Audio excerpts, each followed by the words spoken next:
পেটে যা টান পড়িছে, কি যে করি রে। আগে তো দেহে মনে হচ্ছে ভালোই মালদার পাটি, টাকা পয়সা ভালোই আছে। যাই একটা প্ল্যান খাটাই, যদি করে ঠাপ পাওয়া যায়।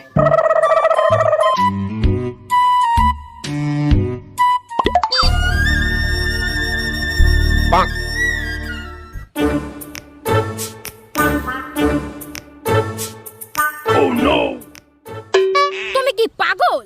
একটা ভিখারিকে তুমি 100 টাকা দিচ্ছ? এই তুই যাবি এখান থেকে।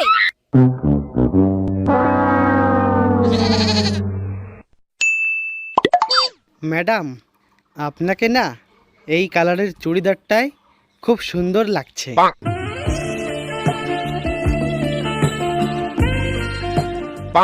এই নাও টাকা, মানি ব্যাগ সব নিয়ে যাও।